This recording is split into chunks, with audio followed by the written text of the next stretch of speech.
Hello everyone, I am Justina Paris and I welcome you all to today's daily news discussion. आज है 4th November 2025 and we seeing important articles from the Hindu and the Indian Express. So let's begin. So आज का जो date है 4th February, right? When we talk about 4th February, it is observed as World Cancer Day. It is celebrated or it is observed on 4th February. तो आपको ये दिन याद रखने हैं and it gets very difficult to study at the end of the year. So this is a good exercise कि जैसे जैसे दिन importance जो भी है we will discuss the same with you. तो इस बार का जो theme है it is United by Unique. Okay, and if you talk about this is one such disease जो कैंसर है it can affect almost any part of the body, right? The most common type of cancer in the world is which? It's lung cancer, or second most common cancer is the breast cancer, which is in females, right? Now if you talk about cancer, okay, अगर ये recent report है which says that India is the cancer capital of the world because यहाँ पे जो cancer के cases है काफी ज्यादा हो चुके हैं. So that is where this highlights the need to create awareness, the need to do regular testing कि अगर जो भी आपके symptoms आपको लग रहे हैं, it's so essential, so important to get yourself tested.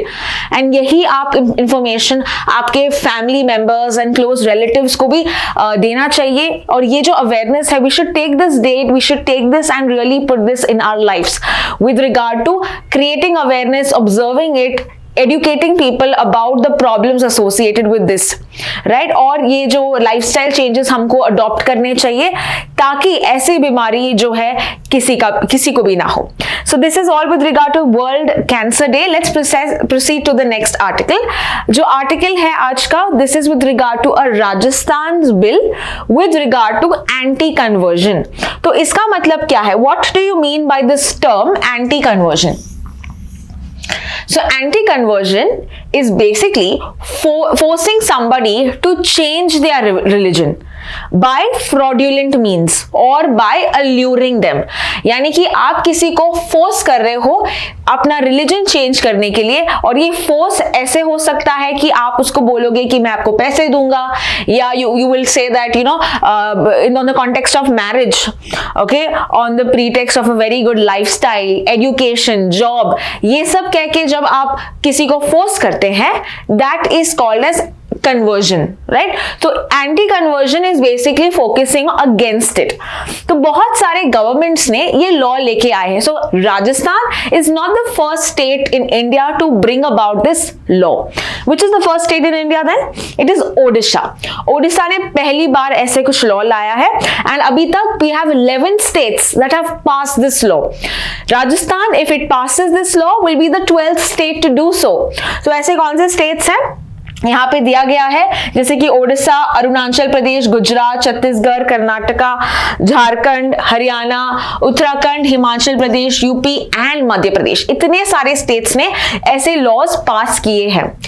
So let's understand what are the different things that are mentioned in the bill. ये कहता है कि अगर आपने फोर्स किया है या कन्वर्ट किया है, यहाँ पे जो कन्वर्ट करता है, द कन्वर्टर, जिसने ऐसे कॉज किया है, ही नीड्स टू प्रूव कि मैंने ऐसा कुछ नहीं किया है. So the burden of proof lies with the person who is accused of converting the person.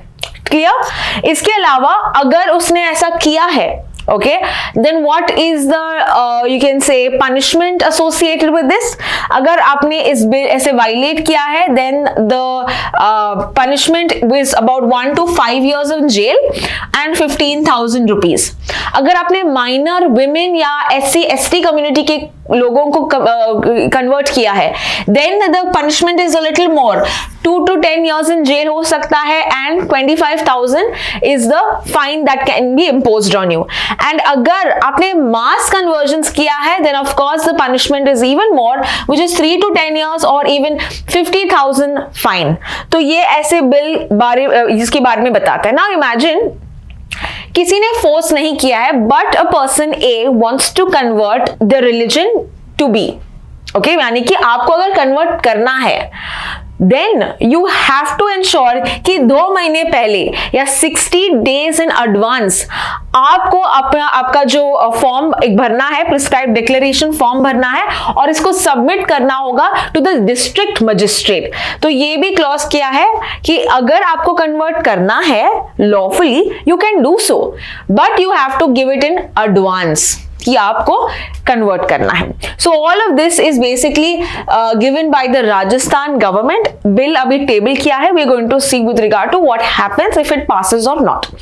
Now coming back to this article, ये जो कन्वर्जन जो है या विद रिगार्ड टू रिलीजन के बारे में अगर हम देखें, क्या कॉन्स्टिट्यूशन में ऐसा कुछ है कि आप अपना रिलीजन चूज कर सकते हैं? The answer is yes. ये जो है राइट टू रिलीजन की अगर हम बात करें, ये हमारे संविधान में दिया गया है from article 25 to article 28। Okay, this comes under the fundamental rights में आता है आर्टिकल 25 टू आर्टिकल 28।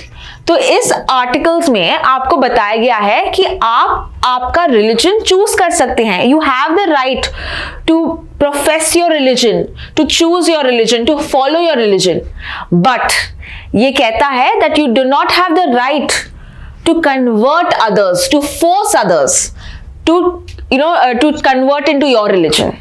तो आप फॉलो कर सकते हैं बट आप किसी पे आपका रिलीजन इंपोज या तोप नहीं सकते। So that is what this particular fundamental right tells us with regard to right to religion. जो सिटीजन्स के राइट्स को ये एक्नॉलेज करता है अपने राइट्स को फॉलो करने के लिए। So we have these laws, these are central laws.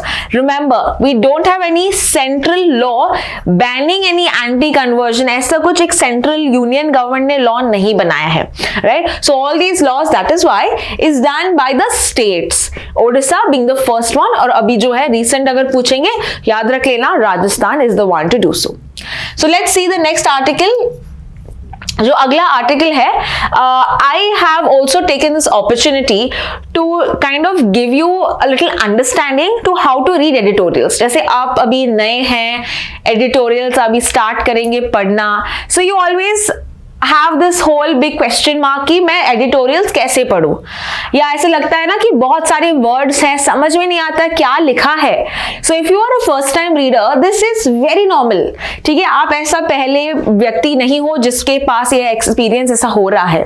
So how do I read editorials? If that's your question then this is exactly what you should hear and watch and follow when you are reading the newspaper, ठीक है? So this I've taken an example of an editorial and I am going to tell you how you have to remember, how you have to read, how you have to understand. तो ये जो editorial है यहाँ पे, because why am I doing this exercise? Also because आपका जो exam है it's comprehension based, right? You have comprehensions for your sections and they get really worded, और आपको न्यूज़पेपर पढ़ने की आदत नहीं है, right? You are not very, some of you may not even read books very well, so that is the case where we are not very incline to reading fast, because हमारा जो reading speed है ये भी बढ़ना है और हमको समझना भी है passage. So that is why this is an important exercise and that is why we have taken this editorial. Now editorial की अगर हम बात करें, how are you going to read such an article? If I tell you, जैसे हम हर दिन आपको बताते हैं कि क्या क्या आपको न्यूज़पेपर में पढ़ना है, right? And I also give a list of editorial sometimes when they are important, ये वाला पढ़ना, इसमें कुछ इंपॉर्टेंट न्यूज इंफॉर्मेशन आ रहा है। So there those editorials I would suggest you read. Coming to this, whenever you get this editorial, first thing you understand what is the crux of it. तो यहाँ पे आपको कुछ आइडिया मिल रहा है, kind of jobs needed for विकसित भारत गोल। Obviously आपके comprehensions में ऐसा आपको हेडिंग नहीं मिलने वाला, बट एडिटोरियल समझने के लिए ये आप कर सकते हो कि आपको फिर पता है आपके आर्टिकल में क्या बताया है, कि कुछ जॉब्स के बारे में है कि कौन से जॉब्स रिक्वायर्ड है गोल के लिए, कुछ गोल, विकसित भारत गोल के लिए। So we have a clear understanding what the passage may tell you about. तो यहाँ पे फर्स्ट पैसेज में you understand this is basically telling you like an introduction. हमेशा ऐसा होता है कि एक इंट्रोडक्शन होता है जहां पे आपको बताता है what exactly can you expect in the passage. So यहाँ पे बेसिकली इट्स आउटलाइनिंग ये दिया गया है with regard to what the writer believes India must create, the kind of jobs India must create. तो यहाँ पे मुझे ऑलरेडी पता है कि आर्टिकल में मैं क्या क्या पढ़ने वाली हूँ, कि राइटर क्या लिख रहे हैं, कि कैसे जॉब्स होने चाहिए, क्लियर? तो यहाँ पे कुछ डेटा फिर दिया है, ठीक है, for us this is just data. इसके बाद we also understand with the next, तो ऐसे करके whenever we read passages, let's write there what exactly this is saying. Clear? अभी नेक्स्ट है कि impact of climate change. Now I will just have a quick skimming बोलते हैं, मतलब quickly बस ऊपर से देखो ये क्या बता रहा है। सो यहां से मुझे पता चल रहा है with regard to climate change के बारे में ये कुछ पैसेज बता रहा है, यानी कि क्लाइमेट चेंज के कारण इंडिया जो है 7th लार्जेस्ट जो है अफेक्ट होता है। आरबीआई कहता है कि हमने बहुत सारे लॉसेस उठाए हैं 159 बिलियन। सो ये सब हमको डेटा मिल रहा है अगर क्लाइमेट चेंज कैसे यहाँ पे अफेक्ट कर रहा है। इसके अलावा वी ऑल्सो अंडरस्टैंड कि हमको अगर हमारा टारगेट मीट करना है गवर्नमेंट को क्या करना चाहिए। So basically this is telling us about climate change, what is the impact of it, ये क्या क्या कर रहा है, एंड यहाँ पे what should we do. So यहाँ पे we can write measures, right? तो मेजर्स यानी कि क्या गवर्नमेंट कर रहा है, क्लाइमेट रेजिलिएंट जॉब्स होने चाहिए, is what we understand from this. Okay, so यहाँ पे बता रहा है कि जैसे कि ईवीज की बात किया जाए या अगर हम रूफटॉप सोलर की बात किया जाए, यहाँ पे जॉब्स क्रिएट करो बिकॉज ये हमारा फ्यूचर है, करेक्ट? सो यहाँ पे मुझे मेजर्स समझ में आया कि गवर्नमेंट क्या क्या बोलती है करने के लिए। इसके अलावा AI resilience, now here also we understand with regard to AI resilience के बारे में कि एआई अभी अपकमिंग है। So we have a clear understanding with regard to a few words. If you skim through it you realise that employment जैसे AI replace कर रहा है, ह्यूमंस को रिप्लेस कर रहा है computers. So this is again we understand with regard to problems with regard to AI, right? But there is also some mission talking, कुछ mission के बारे में बताता है। सो यहाँ पे कुछ सोल्यूशन भी दिया गया है एआई से रिलेटेड। तो अगर हमको एआई इस्तेमाल करना है we need to make AI resilient jobs but also use AI in various fields. जैसे हेल्थ केयर की बात किया जाए या नेशनल रूरल लाइवलीहुड मिशन, ताकि जो हम मार्केट लिंकेजेस, हमारे जो प्रोडक्ट्स हम क्रिएट कर रहे हैं उसको एआई की मदद से हम हेल्प कर सकते हैं, नॉलेज ऑफ फार्मर्स दे सकते हैं, रूरल इंडिया को अपलिफ्ट कर सकते हैं। So this is again we are understanding from these few aspects. And finally aspiration centric, तो यहाँ पे हमको if you skim through it again you will realise it is talking about rurals normally agriculture को support करते हैं, right? But अभी का जो सिस्टम है, अभी क्या हो रहा है, now they are more focusing on government jobs, right? Rural India में गवर्नमेंट जॉब से ज्यादा फोकस हो रहा है, right? They are going to non farm jobs. Rural India ideally agricultural sector पे ज्यादा फोकस करता है, बट अभी ये चेंज हो रहा है, राइट? तो यहाँ पे भी कुछ हमको प्रॉब्लम्स दिख रही हैं। यहाँ पे इंट्रोडक्शन दिया है कि कैसा हो रहा है with regard to rural sector, right? Now next passage tells us about कि ये जो gaps है इसको कैसे हम बदल सकते हैं by एग्जाम्पल यहाँ पे national mission on edible oils. So again mission जब है इसको अंडरलाइन करो एंड यहाँ पे आपको पता चल रहा है कि अगर हम फोकस करेंगे इंटीग्रेट करना agriculture along with non-agricultural jobs, non-farm jobs, then it can be a boost to the employment sector. तो यही बता रहा है कि अगर ये ऐसे मिशन जैसे कि national mission on edible oils, this is basically sense कि अगर हम ऑयल सीड्स प्रोडक्शन और सब इंक्रीज करें, हमको इंपोर्ट्स बंद करना होगा and not just increasing oil seeds but it is also linking it to markets ताकि हम एक्सपोर्ट भी करें, हम इसका जो प्रोसेसिंग करें फूड इंडस्ट्री में, इसका सनफ्लावर ऑयल, सोयाबीन ऑयल, ये सब भी क्रिएट करें ताकि यहाँ पे फार्म इकोनॉमी, रूरल इकोनॉमी बढ़े। सो यहाँ पे it's nothing but measures, right? यहाँ पे प्रॉब्लम बताया है कि रूरल में अभी नॉन फार्म जॉब्स चाहिए और यहाँ पे मेजर्स कि आपने क्या क्या करना चाहिए। And finally there is a way forward talks about what is the solution to it, right? The final solution to it, last few points summarize किया है। तो ऐसे करके हमने पूरा article within 2-3 minutes you're able to actually decipher। ये तो article बड़ा है, so आपके पैसेज में जब आपको मिलेगा, of course it's going to be a little smaller and it will be far easier to decipher things। So this is how you're going to read editorials and from now on I don't want you to take editorials as one big aspect कि बहुत difficult है। इसको ऐसे break down करोगे तो आपको समझ में आएगा, clear? Even if your English English is not your strong suit, अगर आपको इंग्लिश में दिक्कत होती है कोई प्रॉब्लम नहीं, अगर आप ऐसे करोगे you will find reading very easy.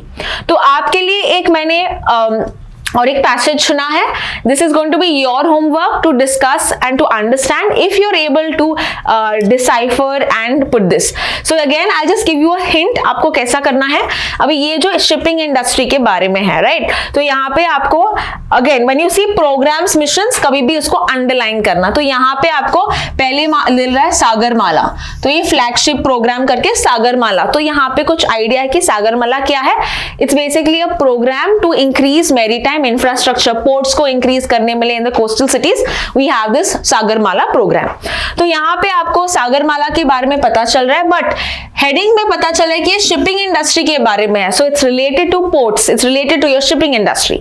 तो इन द इंट्रोडक्शन आपको मिल रहा है सागरमाला के बारे में, so you right about Sagarmala, right. Second paragraph में आपको कुछ डेटा दिखाई दे रहा है, सो यू राइट कि यहाँ पे कुछ डेटा है। डेटा नॉर्मली आपको पूछा नहीं जाता है, बट यू अंडरस्टैंड ये पूरा यहाँ पे डेटा दिया है with regard to what, with regard to shipping industry.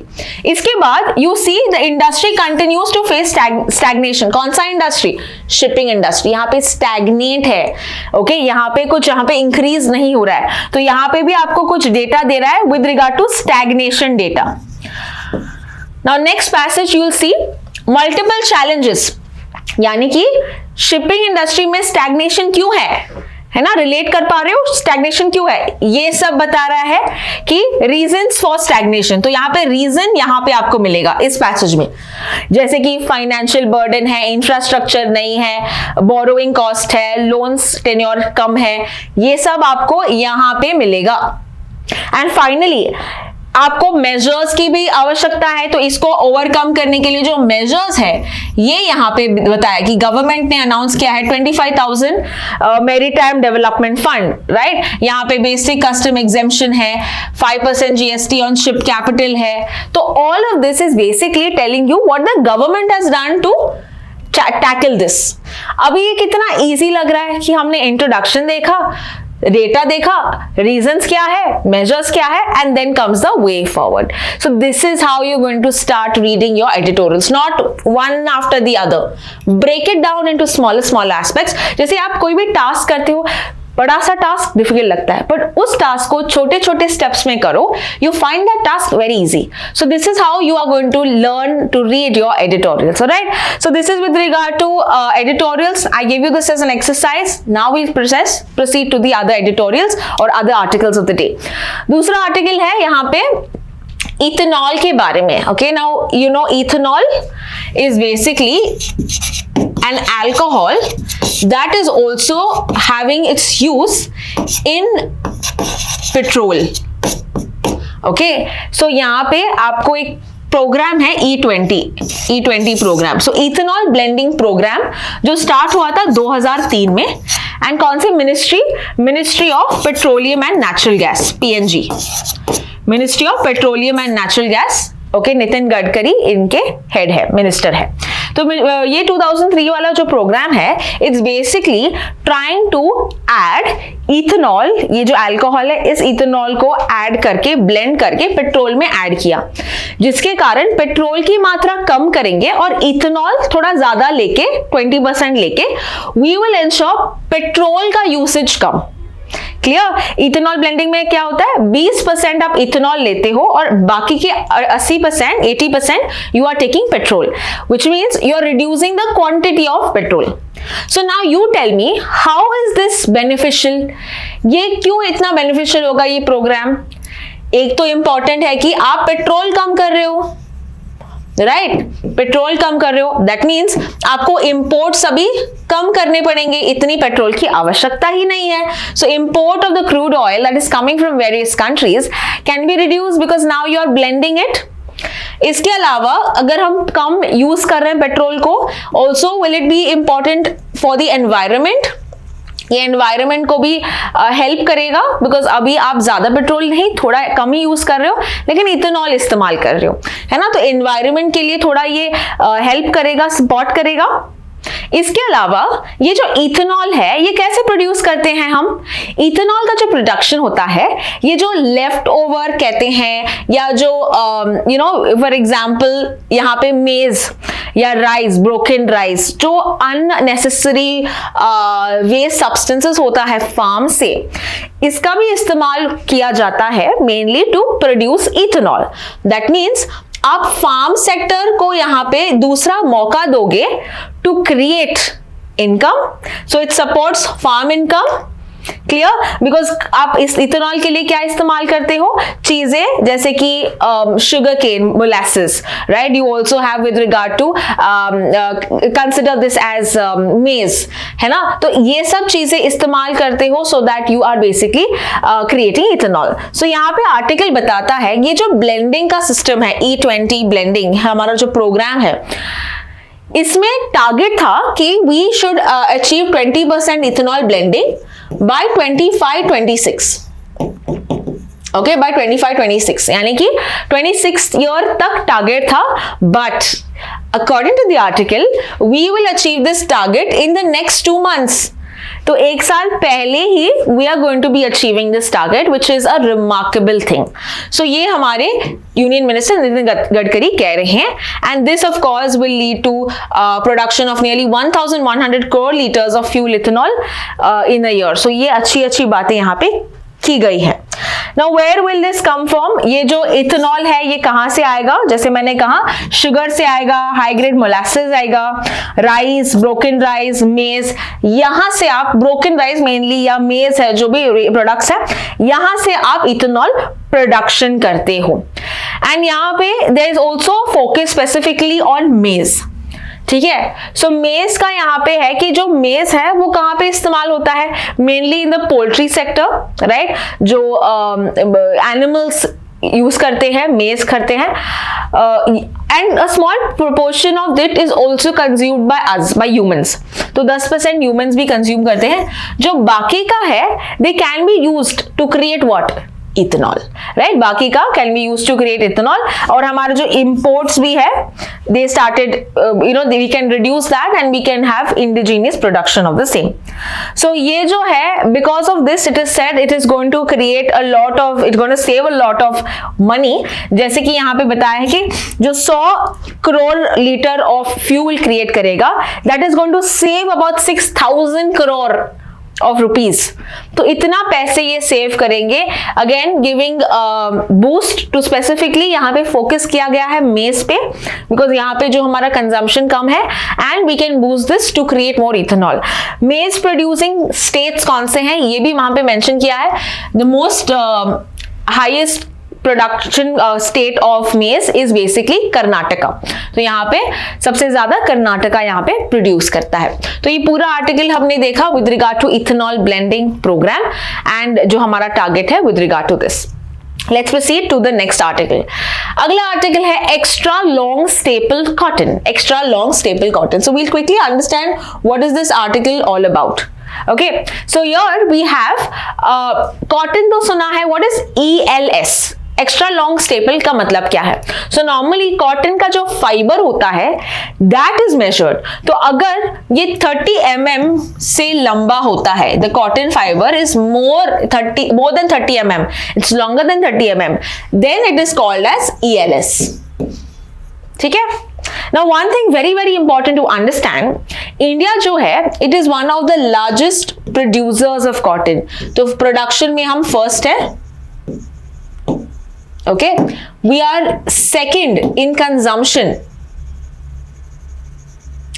and India is third in exports. So cotton के मामले में प्रोडक्शन में हम पहले हैं, कंजम्पशन में हम सेकंड है, rank in the world, and third rank in exports. Of cotton. So यहाँ पे एक जो निर्मला सीतारमन जी है हमारी फाइनेंस मिनिस्टर, इन्होंने बजट जब अनाउंस किया था सैटरडे के दिन, she announced a 5-year mission mainly to increase the production, to increase the productivity, to promote this ELS। तो इसीलिए हम ELS के बारे में पढ़ रहे हैं। तो कॉन्टेक्स्ट आपको समझा है। अभी ELS क्या है? 30 mm अबाव जब कॉटन लेंथ का फाइबर होता है, इसको हम ELS कहते हैं। सो क्या इंडिया में कैसा कॉटन ग्रो होता है? इंडिया में we have medium mainly long cotton. So यहाँ पे जो अगर बात की जाए, it's in Egypt and Pima cotton, है ना। तो ये जो इजिप्शियन एंड पीमा कॉटन, ये mainly Peru, Egypt, Australia, China ऐसे कंट्रीज में ग्रो होता है, इंडिया में नहीं होता। एंड इंडिया में होता है but only in few regions, जैसे कि महाराष्ट्र के सांगली डिस्ट्रिक्ट में है, कोयम्बतूर तमिलनाडु में है। तो ऐसे छोटे छोटे रीजन्स में we do produce this ELS। Now question is why are we not producing ELS, है ना। ये जो ELS है, हम क्यों इसको इस कॉटन को हम ग्रो नहीं कर रहे हैं? रीजन ये है बिकॉज इसका यील्ड जो है ये कम है। ओके, मान लेते तो जो मीडियम कॉटन है, it gives about 10 to 12 yield, right. ये जो है it gives about 7 to 8। Clear? तो इसका यील्ड जो है बहुत कम है, इसीलिए farmers don't prefer, because production ज्यादा नहीं होता। फर्दर यहाँ पे मार्केट लिंकेजेस फार्मर्स के लिए कम है। So even though they may be a little expensive, the expensive and, MSP इसका प्रॉब्ली ज्यादा है, पर यहाँ पे मार्केट लिंकेजेस, जो खरीदने वाले कस्टमर्स और जो लिंकेज होता है to the farmers to the market, ये कम है। So that is why we see that they are not producing. So इसको यहाँ पे बूस्ट मिलना चाहिए, and the new 5-year mission that is announced by Nirmala Sitharaman ji can help in this, right? So the mission can help यहाँ पे by using of science and technology, जैसे कि we know already हमारी जो genetically modified cotton जैसे हम use करते हैं, right, BT cotton, so ऐसे करके जो steps will essentially increase the yield, ये yield बढ़ाने में मदद करेगा। यहाँ पे जो resources है, farmers है, science and technology के कारण we also see that market linkages भी बढ़ सकते हैं, AI के इस्तेमाल से market linkages बढ़ेंगे, and that will really boost the ELS cotton. So this is the whole article with regard to this. Let's proceed to the next article. अगला article है US tariffs के बारे में। So ये recent news है कि US के president Donald Trump, इन्होंने टैरिफ्स लगाए। टैरिफ्स यानी कि आप किसी गुड्स पे एडिशनल टैक्सेस लगाते, उसको टैरिफ्स बोलते हैं, राइट। सो कौन सी कंट्रीज में इन्होंने टैरिफ्स लगाया? यहाँ पे 3 कंट्रीज हैं, Mexico, China and Canada. In 3 countries में लगाया। क्वेश्चन है कि इन 3 कंट्रीज में क्यों लगाया? ये कहते हैं कि ये जो 3 कंट्रीज हैं, they are one of the major sources, जैसे कि fentanyl, okay, there is something called fentanyl. इसका जो इंडिया US में आ रहा है सप्लाई, ये इन 3 कंट्रीज की वजह से है। जैसे चाइना प्रोडक्शन कर रही है, ठीक है, और मेक्सिको और जो कनाडा है, ये इसका जो सप्लाई US के अंदर बहुत आसानी से कर रहे हैं। तो इसीलिए इन्होंने यहाँ पे क्या लगाया? टैरिफ्स लगाया। It is about 10% on China and 25% on Mexico and Canada, इतना उन्होंने टैरिफ लगाया। ऑफ कोर्स चाइना चुप बैठने वालों से नहीं है, तो उन्होंने क्या किया, आज का ही न्यूज है कि ट्रंप ने 10% लगाया, इन्होंने 15% लगाया कोल और LNG में। तो ऐसे ट्रेड वॉर्स अभी थोड़ा स्टार्ट हो गया है। This is very very normal with regard to what is the scenario currently having Donald Trump with USA looking at America first policy and we have China the contender. So ये जो हम देख रहे हैं ये एक्सपेक्टेड था। But coming back to this, What is this fentanyl जो Trump कहते हैं कि इसके वजह से मैंने इन पे टैरिफ्स लगाया, right? So we'll understand about fentanyl. तो fentanyl is basically an opioid. Now what is an opioid? Opioid is those that mimic or that are substances similar to the extract coming from a opium poppy plant. तो उसको हम opioid कहते हैं। तो opioid क्या करता है body में? ये बॉडी में एक पेन रिलीफ की तरह काम करता है, राइट, एनेस्थेसिया जैसा काम करता है। So that is how it helps to relieve the pain and it is used as drugs. So mainly जब पेन होता है, पेन किलर्स के तौर पे ये डॉक्टर्स प्रिस्क्राइब करते हैं फेंटेनिल। सो US कहता है ये जो फेंटेनिल है ये एक बहुत डेडली ओपियोइड है जिसके कारण एडिक्शंस होते हैं, और ये जो एडिक्शंस के कारण हैवी इसका यूजेज होता है एंड ये फेटल भी हो सकता है, यानी रेस्पिरेटरी फेलियर्स हो सकते हैं, it can affect coma, it can affect any such problems and it can lead to death as well. तो आपने बहुत न्यूज सुने होंगे कि बहुत सारे एक्टर्स है ना, ड्रग्स जैसे कि यूएस में जैसे एक्टर्स होते हैं, they are heavily reliant on these opioids and there have been many cases of deaths as well. So that is the response of US कि इसीलिए हम ये लगा रहे हैं। तो इसमें आपको पता होना चाहिए what is fentanyl and with regard to what is the current trade relations that is currently happening. But Mexico ने यहाँ पे रिसेंटली कॉल पे ये मुद्दा उठाया है and now they have said कि 1 मंथ के लिए हम नहीं करेंगे, यूएस नहीं करेगा, टैरिफ नहीं लगाएंगे, बट यहाँ पे कनाडा एंड चाइना के लिए ये जो टैरिफ है ये लागू है। So this is with regard to the current scenario with regard to the fentanyl and the tariffs on Mexico and China. Let's proceed to the next article. The next article is with regard to an asteroid. अब ये asteroid का नाम क्या है? Quickly हम इसको जानते हैं. It's called as 2024 YR4. ठीक है, ये है asteroid का नाम. Asteroid का मतलब क्या है? Asteroids are those particles or those substances mainly that are in the asteroid belt between Mars and Jupiter. So ये जो है ये rocky substances होते हैं जो Mars और Jupiter के बीच में होते हैं and they are of course a care of concern, a cause of concern mainly to our planet because ये अगर अर्थ में आया it can cause destruction, right. So अभी क्या हो रहा है, what is the context? Context ये है कि अभी हमारे जो साइंटिस्ट है ये मॉनिटर कर रहे हैं एस्ट्रॉइड के मूवमेंट्स को, और एक जो एस्ट्रॉइड है इसका 1% चांस है कि वो अर्थ में टकरा है, मतलब 99% चांस नहीं है, बट 1% चांस काफी होता है to create a cause of concern. तो ये जो 1% कॉज ऑफ कंसर्न है, ये 1% का चांस है, ये कब होगा? अगर होगा इट विल बी इन 2032, 22 दिसंबर 2032 में ये अर्थ में आएगा। So what are the impact, what is the impact of the, you can say the effects of this? अगर ये asteroid आता है, what are the challenges to it? See, the thing is why even this 1% is important कि ये जो small अगर asteroids आते हैं, अभी ये जो asteroid है it is about 40 to 100 meters big, so this can of course impact, cause destruction, loss of life and property कर सकता है। ऐसे कभी दूसरे कभी एस्ट्रॉइड्स आए हैं? The answer is yes. तो रशिया में अफेक्ट करने वाला चेल्याबिंस्क, ठीक है, ये रशिया में अफेक्ट किया गया था on February 15, 2023। So there of course ये ज्यादा एनर्जी के साथ ये आया था, okay, equivalent to about 500 kilo tons of TNT, जितना बॉम्ब जैसा अफेक्ट करता है वैसे इतना 30 टाइम्स मोर देन एन जो एटॉमिक बॉम्ब था। सो इतना इसका फेटल होता है, इतना इसका क्रैश कैन बी डिजास्ट्रस। तो ये इंजर किया था अबाउट 1500 पीपल को, 1500 पीपल को।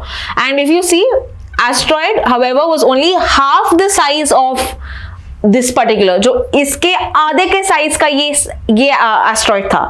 सो you can imagine what will it be the scenario अगर इतना बड़ा एस्ट्रॉइड हमको अफेक्ट करेगा। इससे भी बड़ा एस्ट्रॉइड इंडिया को अफेक्ट, अर्थ को अफेक्ट किया है, and that is called as the Chicxulub asteroid. Now the Chicxulub asteroid, it was very very old. It is said that about 260 million years old. इतने पुराने पहले एक एस्ट्रॉइड आया था जिसने डायनासोर्स को एक्सटिंक्ट किया था, that had led to the extinction of dinosaurs and that was once in 260 million years ago. So this talks about how disastrous these asteroids can be. So do we have missions to combat these asteroids? The answer is yes. तो एक mission है जिसका नाम है dart. Okay, ये किसका mission है, कौन से कंट्री ने किया है ये? This has been done by NASA, ठीक है। सो यूएस का नासा है along with John Hopkins applied physics laboratory. तो John Hopkins is another university, इन दोनों ने मिलकर ये डार्ट मिशन क्रिएट किया है। डार्ट का फुल फॉर्म है डबल एस्ट्रॉइड रीडायरेक्शन टेस्ट। इसका काम यही है कि एस्ट्रॉइड का जो एंगल है, जो एंट्री है, इसको डाइवर्ट करने में ये इसकी मदद करता है, so that the asteroid does not impact the earth. Clear? So यहाँ पे डार्ट का जो काम है यही है कि एस्ट्रॉइड मूवमेंट चेक करना, उसको ट्रैक करना, उसको यू कैन से डिफ्लेक्ट करना। अभी भी यही है कि NASA and European Space Agency इसको रेगुलेट कर रही है so that we are not facing any such problems if at all this 1% chance still holds. तो ये था पूरा article with regard to the 1% chances of an asteroid hitting into India. Okay, one more important aspect, asteroids को हम major कैसे करते हैं, यानी कि जो डिस्ट्रक्शन पोटेंशियल है कि ये कितना डिस्ट्रक्शन हो कर सकता है, ये हम कैसे मेजर करते हैं। This is a scale which is called as Torino scale. ठीक है, मैं यहां पे लिख देती हूं Torino scale. This is the scale which is basically used to capture, to understand the potential destruction of an asteroid. That is all that you have to understand. Let's proceed to the next article. This is with regard to Trump, Musk and USAID. Now again you may have this question कि हम क्यों इतना पढ़ रहे हैं Trump के बारे में, यूएस के बारे में, है ना, इंडिया के बारे में कुछ आर्टिकल्स क्यों नहीं पढ़ रहे हैं? See, it's not about studying articles of India, but here we are focusing on US articles. Okay, reason being it is a important player in geopolitics. ठीक है, अगर आप देख रहे हो कि अभी जो हमारा रुपी है $1 के मुकाबले अभी कितना है, 87 rupees. It was a time when it was just 60 rupees, 50 rupees, right? अभी 87 पहुंच गया है। No time it might be 100. So यहाँ पे अगर आप देखते हो अभी भी जो है US is a dominant player।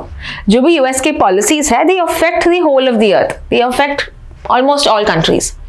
Because हम देखते हैं कि हमारा जो ट्रेड होता है it is mainly dollar dominated. Of course हम देख रहे हैं कि हम इसको कैसे रिप्लेस करें, but of course we can not overnight change this. तो इनके जो पॉलिसीज हैं ये वर्ल्ड वाइड अफेक्ट होते हैं, डायस्पोरा को अफेक्ट करता है, हमारी कम्युनिटीज को अफेक्ट करता है, राइट? हमारे क्लाइमेट चेंज पॉलिसीज, हमारे हेल्थ, हमारा ह्यूमैनिटेरियन एड, इसको सब भी अफेक्ट करता है because it has been a dominant player. That's why we understand about it. So let's understand about this article then.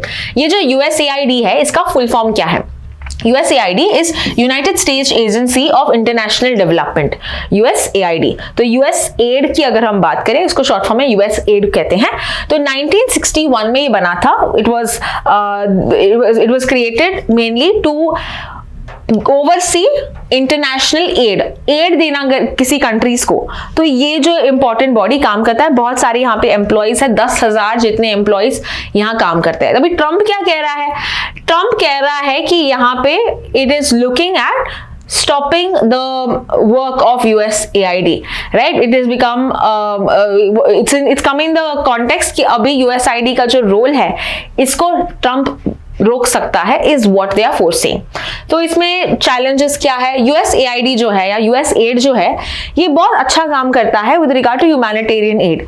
So it works in countries like Africa, right, like Asian countries, जहाँ पे add देने के लिए, जहाँ पे benefits देने के लिए, health, education. So all of this is where this particular agency or organization works. तो अगर आप बोलते हो कि USAID will now be a part of US department, right? US government के साथ ये काम करेगा and इसका funding definitely significantly कम होगा. This will affect the funding or the work that USAID does in the rest of the world. That's why I told you, जो भी Trump करते हैं इसका जो impact है it can happen in the rest of the world and that's why we need to understand this. तो ये बस ये आर्टिकल कवर करता है USAID या USAID क्या क्या करता है और अभी ट्रम्प ने क्यों रोका है। अमेरिका फर्स्ट, उसको लगता है कि जो टैक्स पेयर का पैसा है अभी दूसरे कंट्रीज में एड के तौर पे जाता है, तो हमको जो पैसा है यहीं आना चाहिए। ओके, एज वेल एज ये जो उनको लगता है कि ये पब्लिक ओपिनियन है कि हमको हमारा जो एड है, पैसा जो बाहर जा रहा है उसको कम करना चाहिए। So he states all of this to kind of stop the working of USAID and get it under the US department itself. तो ये पूरा आर्टिकल हमने देखा। Let's proceed to the that's all with regard to today's article then. So we've seen about a number of interesting articles today. Don't forget to watch the next video जहाँ पे हम discuss करेंगे 20 GK questions from these important topics. Thank you so much for watching.